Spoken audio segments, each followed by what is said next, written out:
Hello and welcome to the DFS_PhD show for the 19th of December. Remember, you're good enough, you're strong enough, and gosh darn it, someone's got to win that money. And hey, no surprise who it was last night. Hishbu takes it down with a 1-5, a bit of a surprising construction.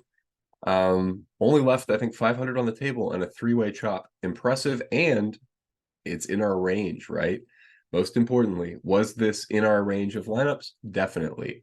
It was in our range of lineups. It was in our range of geometric means of ownership. And it was in our call of the day, right? Like, Agnew the game before. Who did I say were the two guys yesterday? We're going to be on the field, under-owned, almost min-price. Disley and Parkinson, both of them were smashing. Also, other people who won money yesterday, Sean Geezy, this was one of the more impressive wins ever. He won by like 10 on a day where nobody was scoring points. Look at some of these low-owned plays. And again, two of them are ones we focused, like I'm always talking about the importance of these forks. You cannot pretend the average scenario for a center is meaningful. It is not. Center gets in foul trouble or does not. And those are two distinct humps in their fantasy point distribution, and you must model every single center like that, including Precious, including Zubats. And yeah, so this was an incredible lineup. There's so many low-owned pieces, it wasn't even close. What an incredible win. Yeah, and so it might be us, it might be other people sometimes. That's fine. Really nice lineups, guys. Tough L's for us. I fell asleep. I had to take some NyQuil because you can probably hear that I'm incredibly stuffed up. And as a result, fell asleep during some of the most interesting parts of the game. So did not get to see that end, which was, I would have really been tilting. Things were going all right. Okay, so let me cut down. Okay, so I've added some rules. This slate is all about one thing for basketball, and it's about do you think Milwaukee starters score enough points before the blowout? Because it's a 16-point spread. It's going to be a blowout. But do you think that in three quarters, Milwaukee starters can score enough points to be optimal? I don't. And also, what do you think Pop does? Okay, so do you think it blows out? First of all, you probably need like a sprinkle of lineups to account for it if it doesn't. Also, all these games have some spread, more than 6, more than 5.4, I think. So if I were in college and I had all day with nothing to do, which is how college is, no, not exactly. But like if I didn't have a kid and was just going to sit around all day, there's only 2 to the 4 possibilities of different games that could happen today. Either the first game stays close or doesn't, the second one does or doesn't, the third one does or doesn't, or the fourth one does or doesn't. So that's not, I mean, 2 to the 4 is like, I should be able to do it in my head, but it's too early in the morning. It's not that many cases. It's 16 cases. You could feasibly build out 16 different lineups. Oops, where is it? You could build up 16 different lineups and 16 different sets of lineups and take your top, I don't know, almost 10 from each one if you were building 150, or a couple from each one if you're building 20. So that's what you should do if you have the time today. I don't have the time today, / that's an incredible amount of heft and back end to build in 16 times 5,000 lineups and then update all of those for news, which seems hard. So probably won't do that. For me, I have a couple of rules. This one is a rule that the field will not be following. Collins and Sandro are both good plays today. Why is that? Didn't Collins just get benched? Yes, and his price is low and reflects that, but Wemby is out. That's the news. That's the only news we have right now. If we get other news, that news will be slightly more important, but this news will also still be demanding our attention because Zach Collins is an incredible point per minute guy. If he does get those minutes of a starter, he's going to smash. However, he could get in foul trouble, right? And his backup is also a guy, he could get in foul trouble or the other thing, right? Or he doesn't play the fourth quarter because of the blowout. And I think that's a reasonably high chance he doesn't play in the fourth quarter because of the blowout. What would I say that chance is? 50-50? Yeah, I'm not going to be 73% Zach Collins just because I don't have 73% confidence that he plays 4 quarters today. 50-50 confidence in that. Don't want. That's an incredible amount of Pat Connaughton. This is, again, after right. So what I did was, for that game, I went in and I looked at each team and I nerfed the stars and I buffed the best point per minute bench guys because these will be, I think, Portis, I think Pat Connaughton, some of those guys will smash in kind of some of that extended Garbo time in the blowout before they put in, Beecham and Jackson and all the I don't even know how many guys there are active here. 1, 2, 3, 4, 5, 6, 7, 8, 9, 10. So yeah, I mean, those guys playing a blowout anyway. So then on the other team, I did the same thing for San Antonio, and I have Collins. I did a Collins fork on top of it because in the case that it stays close, I think Collins will do a little bit better than projected. And I nerfed Sohan because I'm not sure what his role is on this team right now. Like him and Trey Jones, maybe it's a one of them and you add Trey into the pool. But I don't even think Trey's not like attractively priced for a backup. So I don't necessarily want to do that either. I just don't really want either of them because they're both pretty good. And I don't know that, but not as point guards, not really going to get there in 24 minutes. They're not like centers, you know what I mean? They're not going to walk into stocks and stuff, or blocks. I call them stocks now, even if because point guards could get steals. Okay.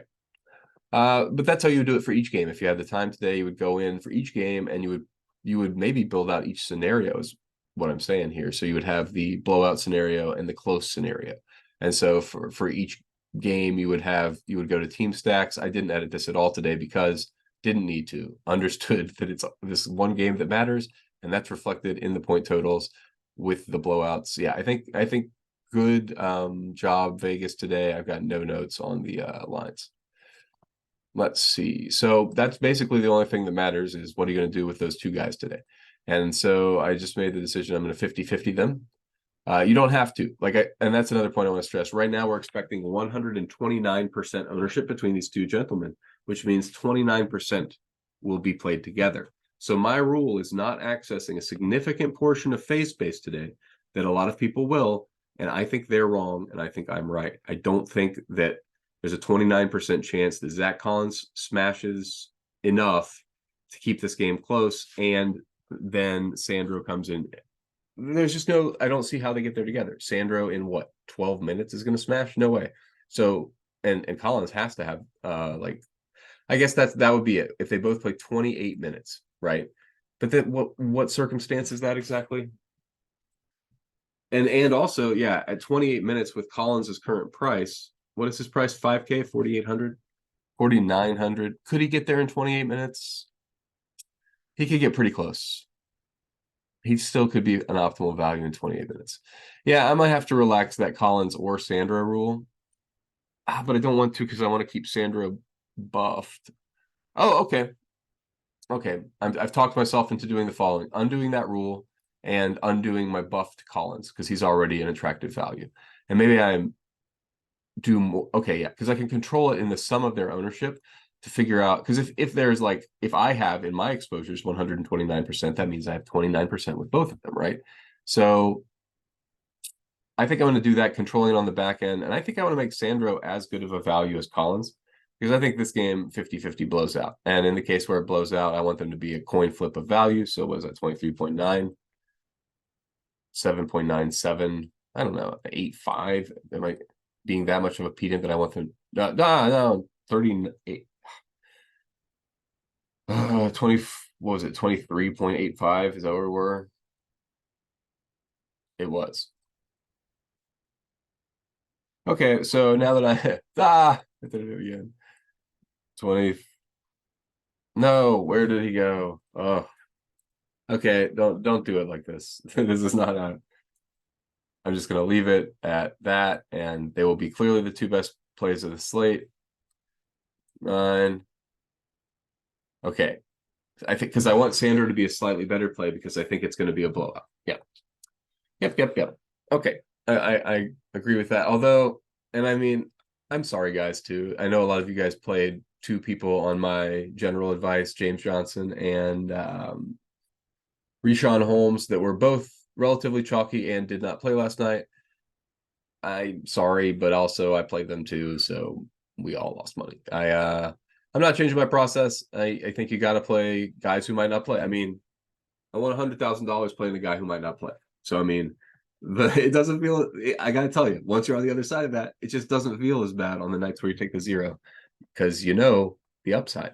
And so as long as you can handle the pain, which I've got to say, it was quite a bit of pain. Okay, so 50-50 we said was a chance of blowout. So 50-50 chance of Connaughton and Portis. I might have to build in some groups here that I don't know. I don't know how to do that yet.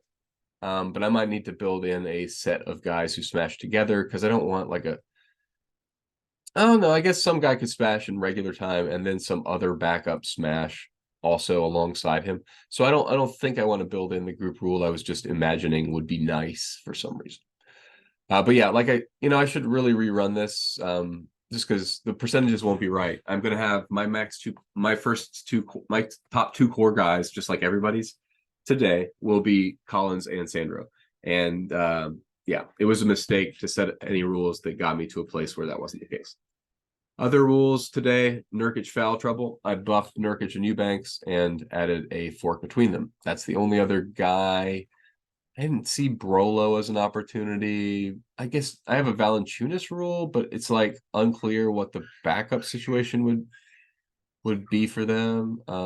Phoenix, you have what? Aiton. And, oh, that's who I just did. No, that's Portland. Oh, a revenge game narrative for Aiden. Don't play that because that dude doesn't have a passionate bone in his body. And he's got no sense of revenge, which I also don't. So I understand why you wouldn't do that. But then you see some things like I saw that quarterback the other day who got so excited about beating his former team that cut him or whatever. But that's just loser behavior. Be happy you're a millionaire. Okay, so I'll stop saying that passion is loser behavior and continue with the show.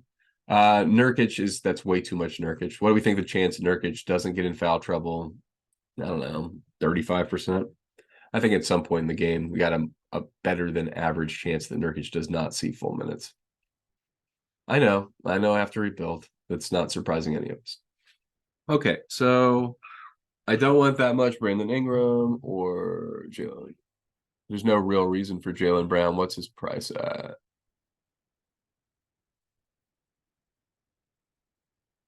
Okay, 50% today seems fine. He's a decent value. Okay, so you know what the slate's about. I got to go make some breakfast. I hear some people getting upset out there. So let me say, play Zach Collins, play Sandro Memuska. Oh, I shouldn't have embarked on a last name like that at this stage in the morning. Play Collins and Sandro, and remember, you're good enough, you're strong enough, and gosh darn it, someone's got to win that money. Might as well be us.